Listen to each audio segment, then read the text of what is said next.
Assalamualaikum warahmatullahi wabarakatuh. Perkenalkan, nama saya Ira Rizwana dari kelas 3A PGSD dengan NIM 202033027. Di sini saya akan belajar mengenai bahan ajar yang sudah saya buat. Di sini saya bersama kelas 6. Sebelum pembelajaran dimulai, saya ingin berkenalan dengan siswa kelas 6. Halo, nama saya Syafira, bisa dipanggil Vira. Jenis kelamin saya perempuan, asal sekolah SD 4 Prambatan Kidul, kelas 6. Umur saya 11, alamat tempat tinggal RT 3 RW 4.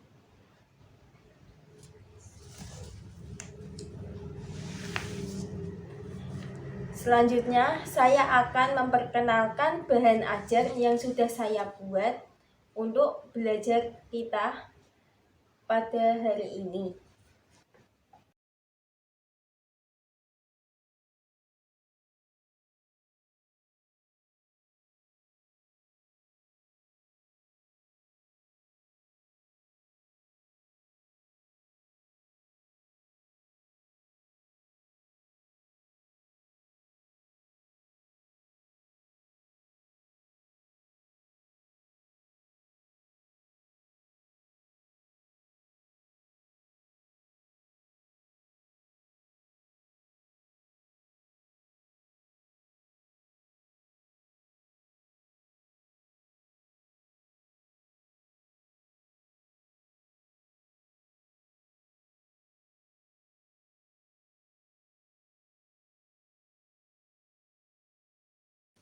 Setelah saya memperkenalkan buku bahan ajar saya kepada siswa, selanjutnya saya akan menjelaskan bahan ajar yang sudah saya buat. Bahan ajar ini terdapat pada tema 1, selamatkan makhluk hidup. Di sini nantinya akan ada 2 pembelajaran, yaitu pembelajaran 1 dan pembelajaran 3. Selanjutnya saya akan menjelaskan tema 1, subtema 3, pembelajaran 1. Yang pertama, pada budidaya pada hewan.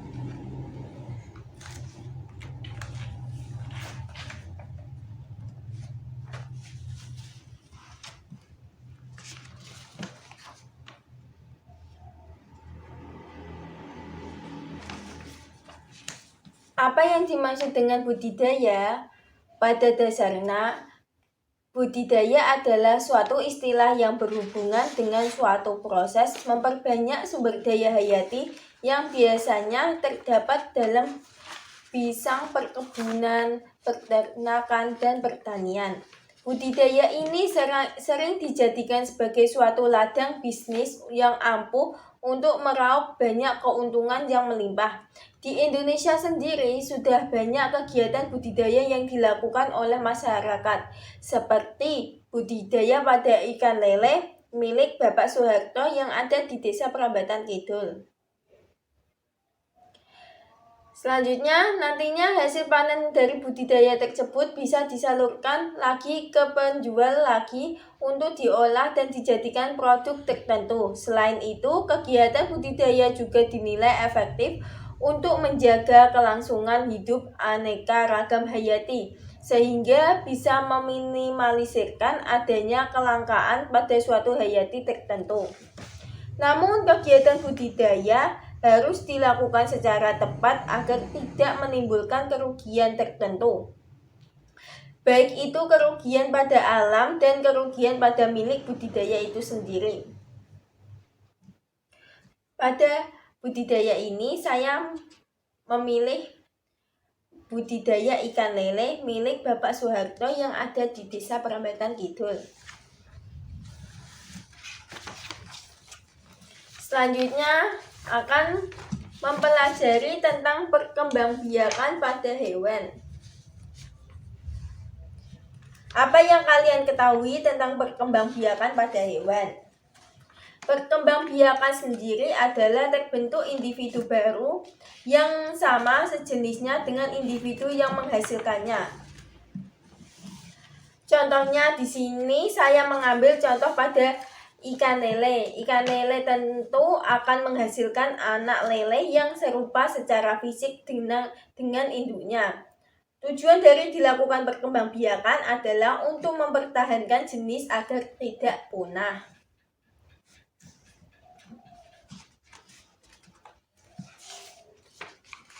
Perkembangbiakan sendiri dibedakan menjadi dua, perkembangbiakan generatif dan perkembangbiakan secara vegetatif pada hewan.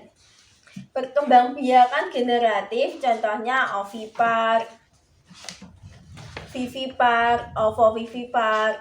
Sedangkan perkembangbiakan vegetatif pada hewan contohnya membelah diri, bertunas, dan fragmentasi.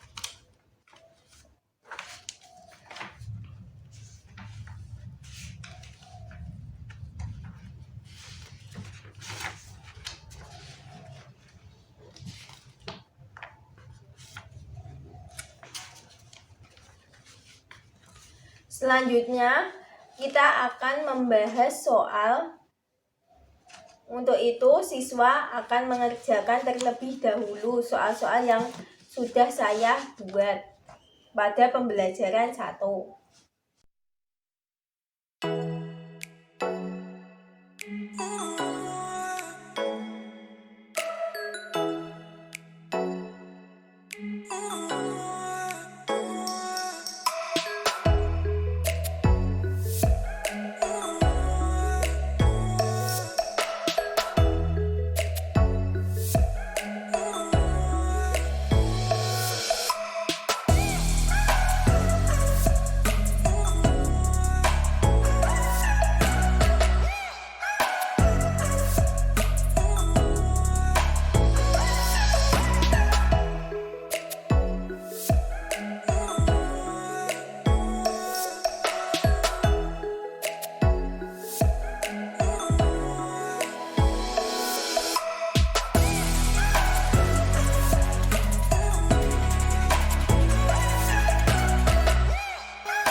Selanjutnya kita akan membahas soal yang sudah ada pada buku ajar yang saya buat.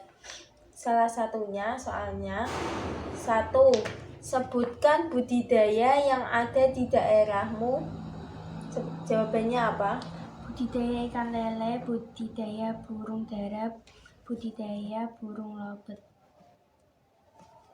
Yang kedua, sebutkan manfaat budidaya pada kehidupan sehari-hari.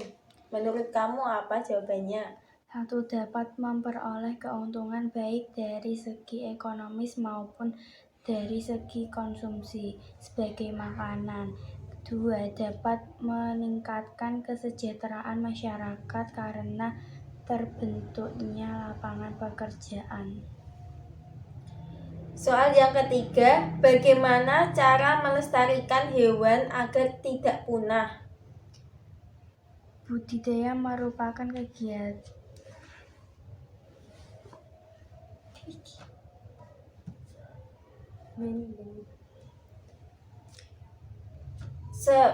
Soal yang ketiga, bagaimana cara melestarikan hewan agar tidak punah? Jawabannya apa? 1. Membuat penangkaran. 2. Menjaga habitatnya dari kerusakan.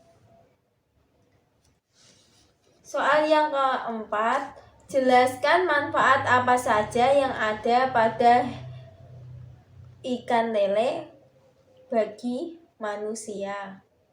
Pertama, sumber zat besi. 2. Tinggi protein. 3. Mencegah penyakit jantung. 4. menguatkan tulang. Kelima, rendah kalori. Soal yang kelima, apa pengertian budidaya menurut pendapat kamu? Jawabannya apa? Budidaya merupakan kegiatan terencana pemeliharaan sumber daya hayati yang dilakukan pada suatu areal lahan untuk diambil manfaat atau hasil panennya.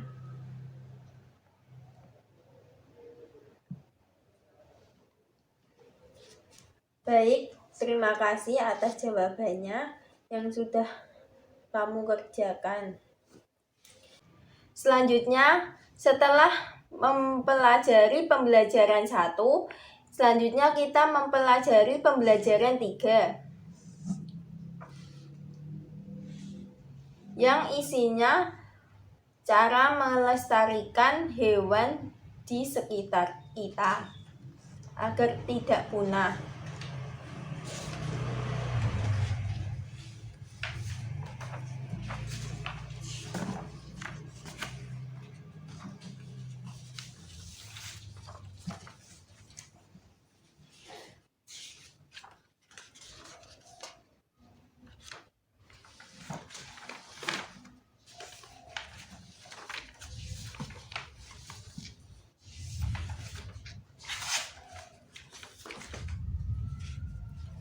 Di sini ada contoh hewan ayam.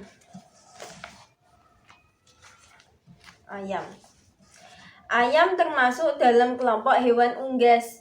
Tubuhnya ditutupi bulu dan memiliki 2 kaki. Seperti yang kita ketahui, ayam dipelihara atau diternak oleh manusia untuk dimanfaatkan daging atau telurnya sebagai makanan. Cara ayam berkembang biak dengan cara bertelur atau ovipar. Biasanya ayam yang akan membuat sarang sebelum ia bertelur, dengan tujuan untuk mengamankan dan membuat telur tetap terjaga suhunya agar bisa menetas. Ayam yang bisa menghasilkan telur adalah ayam yang sudah dewasa. Biasanya jumlah telur bisa mencapai 12 butir. Selanjutnya ada hewan angsa, contohnya angsa.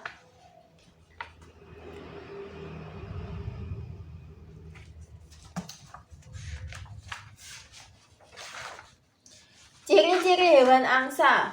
Angsa merupakan unggas seperti ayam yang dapat membentangkan sayapnya hingga mencapai 3 meter. Angsa dewasa memiliki ciri-ciri kulitnya tertutup antara mata dengan paruhnya. Ukuran angsa jantan lebih besar dibandingkan dengan betina. Ciri-ciri lainnya, 1. Unggas merupakan hewan bertelur atau disebut ovipar. Ukuran leher angsa panjang.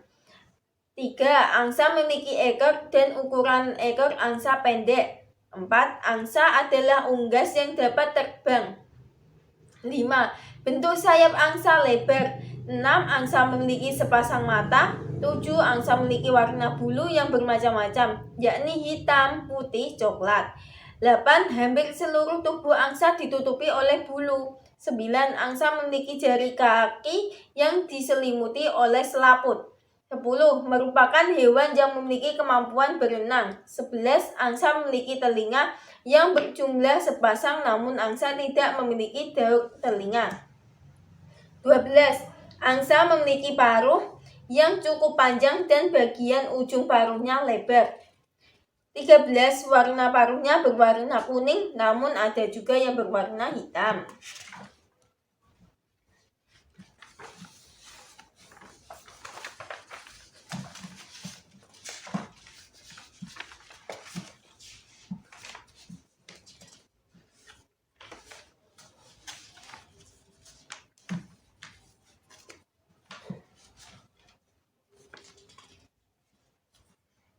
Selanjutnya kita membuka halaman 21.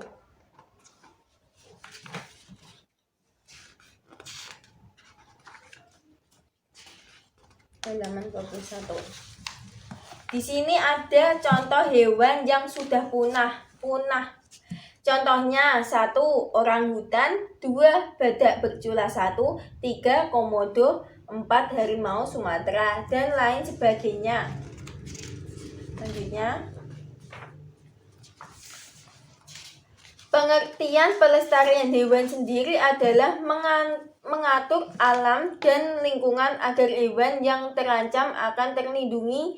Indonesia memiliki keanekaragaman makhluk hidup yang tinggi. Keanekaragaman akan berkurang jika pemanfaatannya tidak bijaksana. Oleh karena itu, pelestarian keanekaragaman makhluk hidup perlu dilakukan. Pelestarian tersebut bermanfaat bagi ilmu pengetahuan dan masyarakat. Pelestarian makhluk hidup juga sangat penting untuk memenuhi kebutuhan masyarakat. Masyarakat dapat mengambil berbagai manfaat dari hewan dan tumbuhan. Tujuan pelestarian hewan dan tumbuhan sendiri. 1. Menjaga keseimbangan ekosistem agar kehidupan di muka bumi tetap berjalan dengan baik. 2. Melestarikan keanekaragaman hayati yang bermanfaat bagi ilmu, pengetahuan, dan masyarakat. Yang ketiga, memenuhi kebutuhan masyarakat, misalnya untuk bahan bangunan, makanan, dan obat-obatan. 5. Menciptakan lingkungan yang nyaman dan mengurangi pencemaran udara dengan adanya berbagai jenis pohon. 5. Dapat dimanfaatkan sebagai tempat hiburan dengan membuat taman rekreasi atau kebun binatang. Selanjutnya, bagaimana kita bisa melestarikan hewan dan tumbuhan agar tidak langka? Upayanya, 1. Melakukan penangkaran hewan langka dan penanaman bibit tumbuhan yang sudah langka. Penangkaran adalah upaya perbanyakan melalui pengembangbiakan dan pembesaran tumbuhan dan satwa liar dengan tetap mempertahankan kemurniannya jenisnya. 2. Mendirikan tempat-tempat perlindungan hewan dan tumbuhan langka, misalnya Suaka Marga Satwa, Cagar Alam, kebun binatang, dan taman nasional. Suaka Marga Satwa adalah suatu kawasan yang melindungi hewan-hewan langka yang hidup di dalamnya.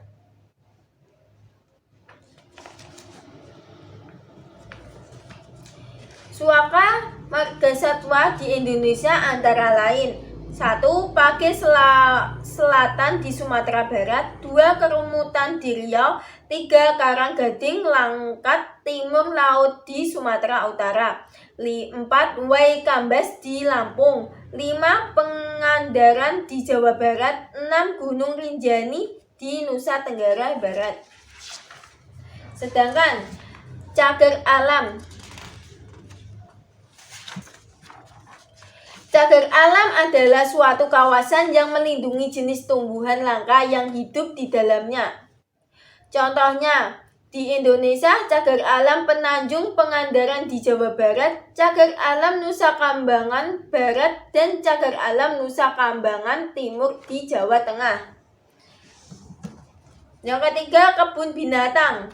Kebun binatang adalah suatu kawasan untuk melestarikan satwa-satwa langka dari berbagai daerah. Kebun binatang tertua di Indonesia adalah Taman Marga Satwa Ragunan Jakarta yang didirikan tahun 1864. Contoh kebun binatang yang ada di Indonesia antara lain Kebun Binatang Medan, Taman Buaya Asam Kumbang, Taman Hewan Pematang Siatar, Taman Marga Satwa dan Budaya Kinantan, dan lain sebagainya. Sedangkan kebun raya disebut juga dengan kebun botani, suatu kawasan untuk melestarikan tumbuh-tumbuhan dari berbagai daerah. Di dalam kebun raya, tumbuhan ditunjukkan untuk keperluan koleksi, penelitian, dan konservasi atau ex situ di luar habitat. Kebun raya di Indonesia memakai nama kebun raya karena ukuran yang luas. Contohnya, Kebun Raya Bogor, Kebun Raya Cibodas, Kebun Raya Purwodadi di utara Malang. Taman Buah Mekarsari adalah kebun botani yang mengkhususkan diri bagi tanaman buah-buahan. Di Tawangmangu juga terdapat taman koleksi tanaman obat-obatan milik Balitro. Sedangkan Taman Nasional adalah kawasan pelestarian alam yang mempunyai ekosistem ahli yang digunakan untuk keperluan ilmu pengetahuan. Di Indonesia, beberapa cagar alam telah mempunyai status tanaman nasional, yaitu contohnya Taman Nasional Gede Pangerong dan Taman Nasional Ujung Kulon di Jawa Barat, Taman Nasional Baluran di Jawa Timur, dan lain sebagainya. Pelestarian ex situ dan in situ, ada dua cara pelestarian hewan dan tumbuhan langka. Secara in situ artinya organisme tersebut ditangkarkan pada habitat aslinya.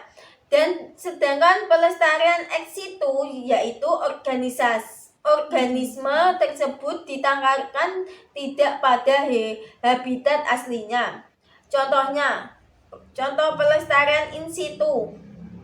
Contohnya pada hewan badak Jawa di Ujung Kulon, cendrawasih di Irian, dan komodo di Pulau Komodo.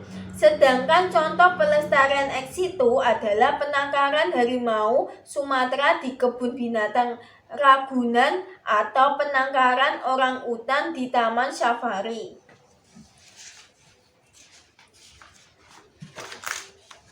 Apakah di sini ada pertanyaan mengenai materi yang sudah saya jelaskan?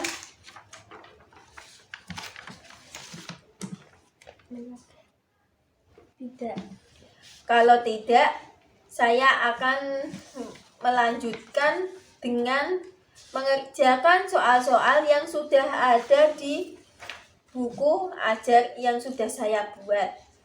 Selanjutnya kita akan mengerjakan soal pembelajaran 3.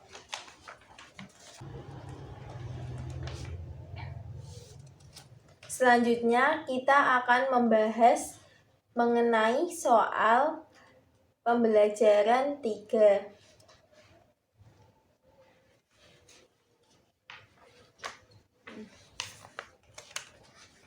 Banyak hewan yang dilindungi di Indonesia seperti D. Komodo dan badak berkelas 1.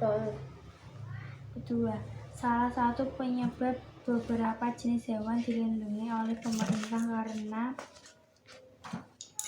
Jumlahnya yang langka. Nomor 3 apa? Komodo adalah salah satu khas Indonesia yang berasal dari Kepulauan B. Nusa Tenggara Timur. Ya, betul. Badak Jawa adalah hewan endemik yang banyak dilindungi di Taman Nasional B. Ujung Kulon. Ya. Kelangkaan hewan biasa terjadi di antaranya disebabkan oleh C. Terjadinya bencana alam. Ya. Selanjutnya membahas mengenai soal Romawi 2. Jawablah pertanyaan-pertanyaan berikut dengan benar. Nomor 1. Orang hutan adalah hewan yang dilindungi pemerintah yang berasal dari Pulau Kalimantan. Ya. 2. Penebangan hutan secara liar dapat menjadi penyebab kelangkaan hewan karena penebangan liar dapat merusak tempat tinggal hewan. Yang nomor 3 jawabannya apa? Taman Nasional Waikambas terletak di Provinsi Lampung. Nomor 4. Sebutkan 5 taman nasional yang ada di Indonesia. 1. Taman Nasional Waikambas. 2. Taman Nasional Ujung Kulon. 3. Taman Nasional Komodo. 4. Taman Nasional Bali Barat. 5. Taman Nasional Gunung Rinjani. Nomor 5. Sebutkan penyebab terjadinya kelangkaan hewan. 1. Terjadinya bencana alam. 2. Terjadinya kebakaran hutan. 3. Terjadinya penebangan hutan secara liar. 4. Adanya perburuan liar. 5. Pembangunan yang tak kenal di habitat asli hewan. Baik, terima kasih atas jawaban yang sudah kamu jawab pada soal yang sudah saya berikan. Semoga bermanfaat atas penjelasan materi yang sudah saya jelaskan kepada kamu. Semoga bermanfaat. Selanjutnya saya akan bertanya mengenai 1. Apakah sudah pernah belajar materi ini? Alhamdulillah sudah pernah belajar materi ini di sekolah dan dijelaskan oleh guru pada saat pembelajaran di kelas. Yang kedua, apakah sulit atau mudah menurut kamu materi ini? Jelaskan. Tidak sulit dan tidak mudah menurut saya, tetapi lumayan mudah materi ini karena hewan-hewannya banyak saya temui dan saya pernah melihatnya di sekitarku. Oh begitu, berarti tadi kan contohnya seperti ayam, ikan lele kan mudah ada di sekitarmu. Berarti kamu menganggapnya mudah gitu. Yang ketiga, apakah bu guru kamu mengaitkan fenomena ikan lele pada contoh perkembangbiakan pada hewan? Tidak, biasanya guru saya memberikan contohnya pada ikan nila, tidak ikan lele. Oh begitu. Padahal kan ikan lele yang sering kamu jumpai, sering kamu makan kan sering ikan lele, bukan ikan nila. Jadi kan lebih mudahnya berarti ikan lele. Soal yang keempat, bagaimana perasaan kamu ketika belajar menggunakan buku ini? Perasaan saya senang karena bisa menambah ilmu dan pada buku ini dijelaskan lebih dalam dan kalimatnya mudah saya pahami. Soal yang ke-5, apakah kamu bisa mengerti dengan materi yang ada di buku ini? Insya Allah bisa dimengerti dengan baik sebab lumayan mudah materinya. Pertanyaan yang ke-6, bagaimana perasaanmu setelah belajar dengan buku ini? Senang dengan materinya dan senang pada bukunya karena menarik dan ada gambar kartun-kartun yang lucu. Yang ke-7, apa pesan dan kesanmu pada buku ini? Pesan dan kesanmu pada buku ini bagaimana? Pesan, terima kasih pada buku ini yang bisa menambah ilmu yang lebih banyak dan berterima kasih sudah menjelaskan materi pada saya. Kesan, bukunya menarik dan membuat saya bersemangat dalam belajar. Oh, oke. Yang ke-8, apakah kamu tadi bisa mengerjakan soal-soal pada buku ini? Alhamdulillah bisa dan soal-soal latihannya jawabannya sudah ada di materi ini sehingga mudah mengerjakannya. Baik, terima kasih sudah menjawab pertanyaan yang sudah saya berikan. Cukup sekian dari saya. Wassalamualaikum warahmatullahi wabarakatuh.